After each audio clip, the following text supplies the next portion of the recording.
Listen, Never in my life associated the word boring with baseball. we know what's up. Me? Yeah. Famous? Yeah. And I'm like giddy over there smiling like, we're about to win this shit. Did everyone give you crap? Give me a good host story. I'm not picking it up. We both love the game. We talk about it every day. Getting on baseball. Having some popcorn, you're fooling around your phone. I'd have to wait in line for 3 hours. Hang on, because it's about to be a wild ride. All right, I woke up this morning and I said, what manager would I like to have on the podcast? There's no manager I'd rather have on than Will Venable. Then I said, you know what? There's no human being I'd rather have on the podcast than Will Venable. Fact. Will Venable. All right. Right. How are you? Good, Rob. Thank you so much, man. It's good to see you. It was good to see you at the GM meetings. And we're very fortunate, of course. We cannot do a White Sox-centric podcast without the great Courtney Finnicum. Courtney, how are you? How are you, Rob? Nice to be on as always. Will, welcome to Chicago. We are thrilled to have you. A lot of positive buzz on the south side and the north side about your return back to Chicago. So very excited to have you on today. Thank you. All right. So, Will, there's a lot of things I want to get to. You know, we met obviously in your time in Boston, and I always loved the fact that you would draw up Princeton plays for me in the dirt, which I appreciate. Here's the first question I have for you, and I can't tell if you like talking about Princeton hoop or not because I like talking about it. I apologize ahead of time, but when you were playing against this epic game against J.J. Redick, where I believe you each scored 21 points, guarding each other, did you ever think that the two of you would be a manager and a head coach in the NBA? And again, it's a stupid question because obviously you never thought even that crossed your mind, but it is something neat to reflect on that you guys were these. You were a star at Princeton. He was a star at Duke. You played against each other. And for nothing else, I like looking back at it and thinking, wow, well, how coincidental you guys have landed where you've landed, right? Yeah, it is incredible. And first of all, always happy to talk Princeton hoops, man. All right. Yeah, always. Right. But yeah, that was obviously a really cool experience for me. You know, JJ probably doesn't remember that at all, but for us to go into Duke and play was an amazing experience. And at that point, yeah, we probably weren't thinking about those things. I could tell you, I knew that his future was going to be in the NBA and mine wasn't. So I knew that much was true. But yeah, you know, super lucky to be able to find my path in baseball and to be a major league manager now is just incredible. Well, okay, so talk about your path. You know, you were the Cubs, you went to the Red Sox, bench coach, then you went to the Texas Rangers under Bruce Bochy, and now obviously with the White Sox. We just did a podcast today, dropped today with Scott Miller, who's doing a book on managers. So I guess off of that, because this is fresh in my mind, off of that, even in that time, that period, we're talking about 7-8 years. How has being a manager changed? And I would imagine you have a great perspective, not only because you're currently a manager, but because of the people that you have interacted with over that period of time. Yeah, it's been an incredible 7 years. I think, you know, when I look back, and I've had to talk about this more recently, having got this job and just the people that I've been around, and you start listening to some of these people, and it's really incredible. And I've been lucky that, you know, even before my professional career, having been around the people I was around at Princeton, you know, back in San Rafael where I grew up, and having people impact me there. So I'm definitely somebody who is you know, been impacted a lot by the people around me, and have been lucky now as a professional that I've been able to, you know, be around these different people that have helped me to this path where I've been lucky enough to be a major league manager. So how has it changed, even in those 7 years, you think, the role as a manager? Because you know, obviously it's not this rolling the ball out. Joe Madden said in the extreme of when 7 o'clock rolls around, you have a million different voices in your ear. You obviously have a lot of information. Communication is probably more important than ever because of social media. I don't know. So how has it changed for you? What witnessing from where you're sitting? Yeah, I think just to your point, you know, there's a lot of resources now, right? And a lot of information. And I think at the same time, the game, even though the game has changed, it very much for a player is the same, right? And the things that they need to do on a daily basis to prepare themselves, the information that they need to navigate a game in a series. It's pretty similar, I think. It's just now as the manager whose job it is to make sure that you're putting this player in the best position to succeed. There's just a lot more things to consider, right? There's positioning and matchups and how the player feels and just a lot of extra things to kind of sort. But I think at the end of the day, at its core, it's really about the players still and just putting them in the right position to succeed. And so I think, yeah, that's the way it's changed, but in a lot of ways it hasn't. All right, Courtney. Well, Courtney's been through a lot of White Sox managers. Courtney, the floor is yours in terms of asking, the sort of the landscape of what, I don't know what, Courtney, who is your favorite White Sox manager, by the way? I've never asked you this. My favorite White Sox manager was Ozzie Guillen. All right. And I grew up, obviously, a diehard White Sox fan. I've been to 25 home openers in a row. So you don't have to do the math there, Will, but I was old enough to go to White Sox opening days 25 years ago. And I think, I am extremely passionate about this organization.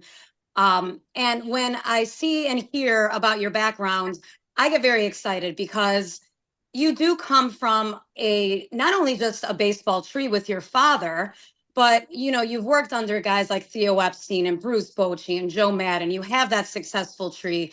And I guess my question is, to start out, how was it growing up with Max, your father, traveling all over with him, learning from him?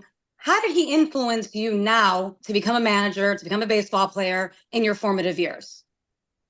It's a great question. And my dad's been the best, just such a supportive dad. And, he was one of those dads that just supported me in what I wanted to do. He never forced me to be in baseball or anything else. He just wanted to support me in what I wanted, what made me happy, and so having a dad like that, and at the same time, growing up in a clubhouse, watching him operate in a major league clubhouse, watching him work out in the off season, and just the dedication that he put into it. The times in the clubhouse when, he had positive interactions and then maybe not so positive interactions with people, right? And how he handled those. It was just amazing to watch, to see the day-to-day examples of a really good guy surviving in a major league clubhouse was amazing. And then, on the top of it, he's your dad. He's instilling values in you. He's giving you the fatherly love that you need as a kid. And so, yeah, I just have been super lucky to have have him impact me, and he's impacted me in every way. All right. And so I love that. I do love that response, because you mentioned about having those difficult conversations in the clubhouse. And I feel like, as a manager, as a first-year manager, that has to be very impactful moving forward. So I love that. And I do also want to call out, your brother played for the Chicago Bears for a couple seasons, right? Yeah. For a season, yes. A season, yes. Yeah. So I love that connection. And I know, listen, as much as people are struggling right now with where the Bears are at, that is still king in Chicago, the Bears. So people love that you have that connection. Trust me. That's awesome. That's awesome. So I was going to go down the road of your dad. I love that story. I love that perspective.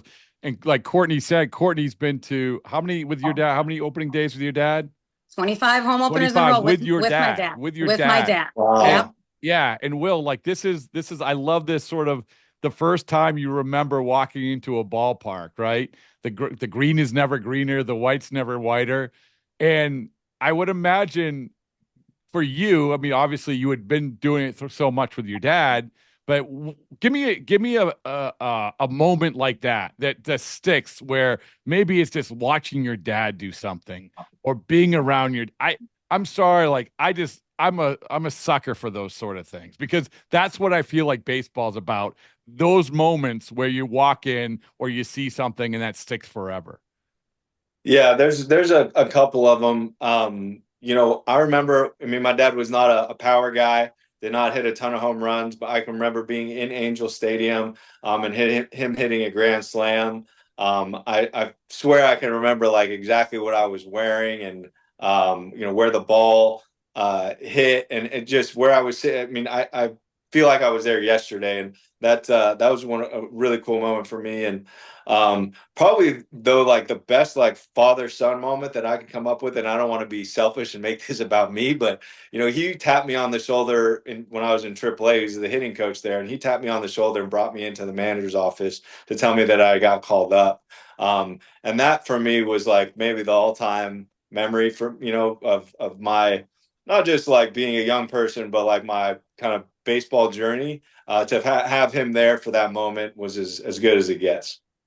That's exact. Thank you for supplying exactly what I was looking for. Like those, like including, by the way, the fact that you were wearing tough skins with the flat. Well, I don't know what you were wearing, but like it's like. But that's what I'm talking about.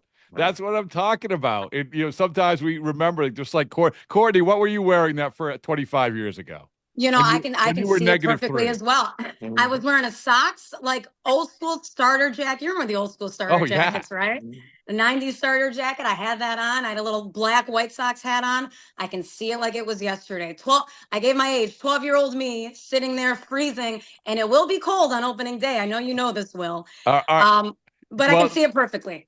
So Courtney, along with the telling Will what the weather is like going to be in Chicago, even though he already knows, but you offer perspective. We're here to educate and inform and entertain, but you can educate.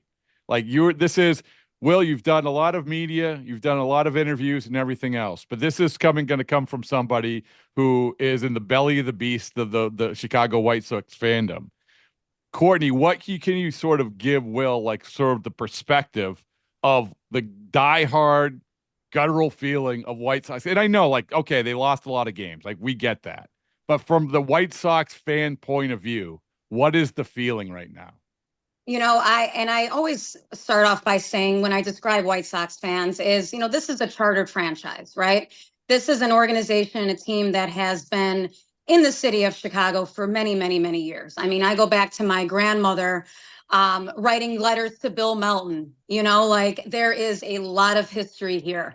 And despite what maybe some people want you to think about the fan base and how we support the team, there is an incredible amount of passion in Sox fans. And I think these last couple of years have been really just sort of a gut punch to the organization and to the fans and to kind of everything that we stand for and that we want to see with this team. We want to come out to the ballpark and support this team. And I feel like the fans are kind of at a loss right now. And I think there is a lot of positivity with hiring someone like you, Will. But I guess my question moving forward is there's a lot of work to be done, right? And as you know, spending some time in Chicago, it's construction season in the summers in Chicago, right? And I almost view your role as a construction worker now because you kind of got to rebuild this team. And I guess my question for you to start is, how do you rebuild a team that lost 121 games? Yeah, and clearly there's a lot of work to do when you're in that situation. And Chris Getz's transparency about that was one of the things that I really enjoyed talking about during the interview process. And I think I share a similar vision as him, and we're really aligned on the fact that there's a lot of things you have to get in place. It's not just about payroll and adding talent.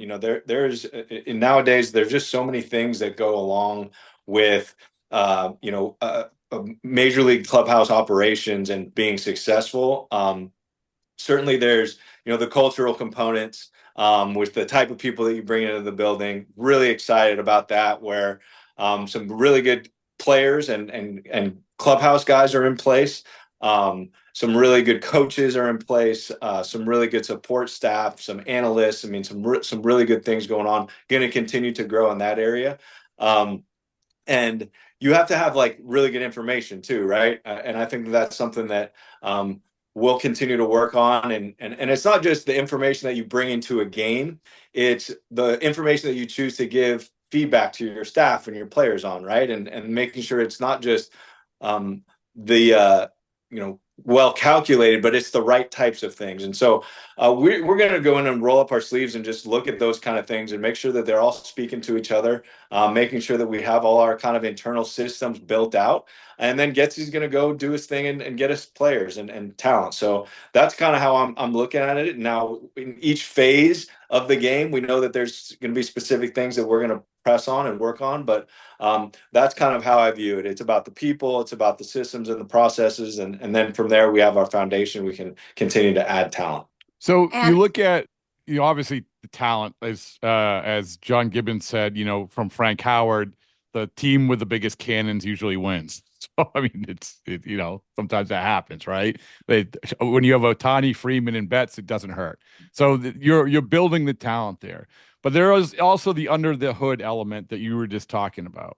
I'll just go by the team that I was around the last year, where they really wanted to do under the hood when it came to prioritizing not throwing four-seam fastball. I mean, it's just one little thing. But I don't know if you can give me one under the hood specific thing. And it doesn't have to be anything that you're revealing secrets, but one under the hood specific thing that you really sort of want to dig down on and also bring that maybe they didn't have before. Yeah, honestly, still looking through and kind of organizing thoughts on that and getting exposed to every single department in the organization to really learn, what these specific things are. But kind of broadly going into this, I think that there's, certain areas where I think that anybody can just look online and do a quick eval of the team and see that they, there's room for improvement. And so, regardless of the Chicago White Sox, any team that I've been around, like throwing strikes for your pitching staff is a priority. It's like for 100 years worked that if you can, be competitive in the zone, you got a good chance of getting outs. So without really like digging into our program yet, I could tell you that would be one thing that is important to me. And then as you look at the defense, you have to convert those balls in play into outs. It's pretty fundamental stuff, but it's important, right? And things that will be a focus. But what specific areas and how we're going to solve for those problems, I haven't dived into yet. What was your biggest takeaway from Bochy? Communication with players, with staff, yeah. His inclusiveness with the staff. I mean, just and then just the experience that like there was no situation that sped up on him. It was like this guy's just incredible in every area, and I've been lucky to see like really good ones. And I think about, you take a little something from each one of those guys and you say, hey, man, that's really a strength of this person. Boch just has them all. He's got strength in every way a manager can have it. You mentioned something that stood out to me, which is always gets me excited because as a diehard Sox fan, I think their lack of fundamentals makes me want to pull each strand of hair out of my head. Mm-hmm. It's been really, really tough to see. And I think really what I'd like to see moving forward is a team that is fundamentally sound, because as we've seen, if you know how to catch the ball, if you know how to pitch the ball, you're going to have success, right? Mm-hmm. So without changing personnel, how do you get this team to work on their fundamentals and also offensively? They were the lowest in the category when it comes to offense all of this 2024. What do you plan on implementing to improve that without having to change personnel? It's a really good question, because we know that personnel does matter, and that executing plays, there's a talent and ability that you have to execute these plays. And look, every manager is going into spring training talking about the fundamentals, and we want to do this, and we will too, right? And that's really important. I also think there are 1,000 different fundamentals that happen in a major league game every day. And we know that we're not going to execute every one of them. We want to make sure that what we're training, what we're talking about, what we're giving feedback on are the right things, right things for our group. And so we're still figuring that out. I mean, it's early in this off season. Believe me, we're going to work right now, like as we speak, on what those things are and where we want to put our focus. but I think that's part of it too, right? It's you're not going to go into spring training solving everything, but what are the one or two things that we can put all of our energy into and be good at? And I think that that's going to be a method of ours. Obviously communication is such a huge thing, and it starts right now. And the communication with a guy like Garrett Crochet is a little odd because we all know that this is, and Chris had talked about this at the GM meetings. He could be your opening day starter. He might not be. How does that communication happen? I don't know if you've talked to him already, but how does that communication happen? Do you just sort of go forth and say, hey, listen, I'm assuming you're going to be our opening day starter, or how does that work? Yeah, I reached out to him and we talked, and he's a smart guy. He understands, and he understands better than I could what it's like to be in that seat. As a high performer that continues to get talked about in trade talks, it can't be easy, right? So for me, I don't make those decisions. I can't tell him, hey, I can't be transparent on, hey, this is going to happen and this is not going to happen. He's a White Sox right now. And so, my kind of intentions reaching out to him was just checking in on him, introducing myself and saying, hey man, like, I know this is probably a tough spot for you. And if you need any help in dealing with this, I'll offer whatever transparency I can. But, I think we all know the situation here. So it's really just about making sure he's all right and hanging in there in what is a tough scenario. Courtney, I have one more, but you go ahead. So you mentioned about types of people that you want, good people in the clubhouse, around your coaching staff. What do you value in the types of people that you want to bring around this team? Really positive people. I mean, I think, it cannot be overstated in baseball, with as challenging as this game is, with the things that these guys go through, the sacrifices they make. And I get they're well compensated and all. They're saying goodbye to their families and doing all kinds of stuff that you can't put a price on. And it is hard, right? And I think to have leadership that is positive makes a difference. I think that it moves the needle more. Now that positivity has its limits, right? Because we have to hold each other accountable. We have to be honest. We have to move the needle on getting better, and you need to have direct conversations to get there. So that for me is a really it's a challenging thing, right? Like, how do I be, lead with positivity, but also speak up for the things that I know are important and hold people accountable. And so that skill set is something that I think is unique and special, but those are the types of leaders that we want. And it doesn't have to necessarily come from a coach. We have players like that too, but that's kind of the environment that we want to create, where we know that we're positive, but we're also telling the truth and holding each other accountable. Accountable. One of my favorite words. Accountability. Yeah, love that word. It's a buzzword, right? Dude, like when I people, well, you were in Boston. Like, I say, people come to Boston, I said, listen, that's the word. That's it. That's the word. That's the word. Like, you don't have to understand anything else. Just accountability will buy you so much time. And I'm not saying that you're looking to buy time, but it just cuts off so many other problems. So anyway, so I know that Courtney's fired up. So I am going to, I asked this. I always ask this of Tori Lavella, who will be on the podcast later this week. I asked him, if you want to workshop that first day at spring training, when you have the entirety of the camp sitting in front of you. I love this scene of like the Rudy in the stool speech. Let's go. Right. So if you want to workshop it now, the floor is yours. How this is what and you got some time, I get it, but you've been part of these, right? You've been part of these. The the ones I'm talking about, right? Oh yeah. First day of spring training. Here we go. We're setting the tone. Yeah. Well, what I'm going to come out with, and like how started, I'm not sure, but I do know what I want to accomplish. I think number one, like, I'm not maybe the stand up in front of the room, motivational speaking guy that's going to, move the needle and have some impassioned speech that, everyone's going to get up and go hit a ball 500 feet. For me, it's about just being really direct and setting expectations. And I think that this kind of first day of spring training speech is a great time to do that. Just like how we broadly we're going to go about this, what camp is going to look like, some of the things that they can expect, some of the vision for our winning and the type of play that we want to have.